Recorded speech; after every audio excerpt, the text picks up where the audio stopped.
Insurance news বিডির বীমা শিক্ষা অনুষ্ঠানে প্রিয় দর্শকবৃন্দ, আপনাদের সকলকে স্বাগত।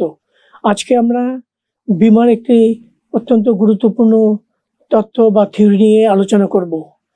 এই থিওরি বা তত্ত্বটাকে ল অফ লার্জ নাম্বার বা অধিক সংখ্যক তত্ত্ব বলা হয়। এখন আসা যাক, ল অফ লার্জ নাম্বার বলতে আমরা কি বুঝি। সহজ কথায় বলতে গেলে, যত অধিক সংখ্যক একক বস্তু বীমা করা যায়, সেই অনুপাতে ক্ষতির সম্ভাবনা কম বা হ্রাস পায়।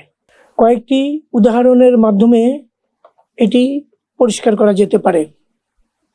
প্রথম উদাহরণটি হচ্ছে, ধরা যাক একটি মিল বা ফ্যাক্টরি অগ্নিবীমায় আবরিত।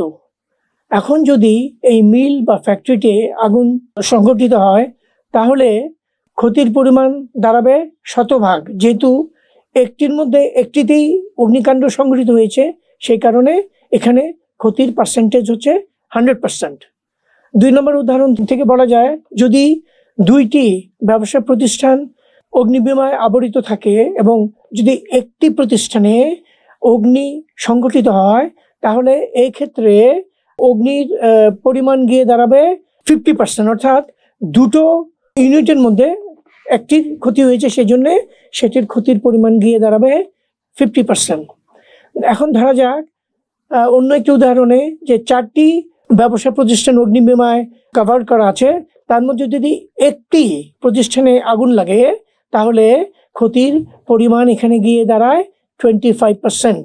অর্থাৎ 4টি ইউনিটের মধ্যে একটি ইউনিটে আগুন লাগা, সেটা পার্সেন্টেজ গিয়ে দাঁড়াবে 25%। এখন আমরা আরেকটি উদাহরণ দিয়ে এই জিনিসটাকে আরেকটু পরিষ্কার করা যেতে পারে। যেমন আমরা যদি মনে করি যে 10টি ব্যবসা প্রতিষ্ঠান অগ্নিবীমায় আবরিত আছে, তার মধ্যে যদি একটিতে আগুন লাগে, তাহলে ক্ষতির পরিমাণ গিয়ে দাঁড়াবে 10%। সেইভাবে অনুরূপভাবে আমরা যদি মনে করি যে 100টি ব্যবসা প্রতিষ্ঠান অগ্নিবীমায় আবরিত আছে, তার মধ্যে যদি একটিতে আগুন লাগে, তাহলে ক্ষতির পরিমাণ গিয়ে দাঁড়াবে 1%।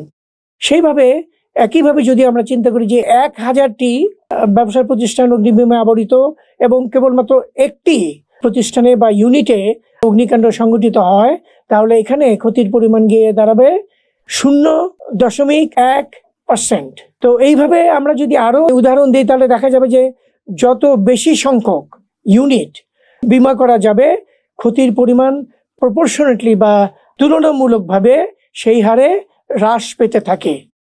আজকে এই পর্যন্তই। আমরা অন্য আরেকটি পর্বে অন্য কোনো নতুন বিষয় নিয়ে আলোচনা করব। সেই পর্যন্ত আপনারা সবাই ভালো থাকুন, সুস্থ থাকুন এবং ইন্স্যুরেন্স নিউজ বিডির প্রোগ্রাম নিয়মিত দেখতে থাকুন।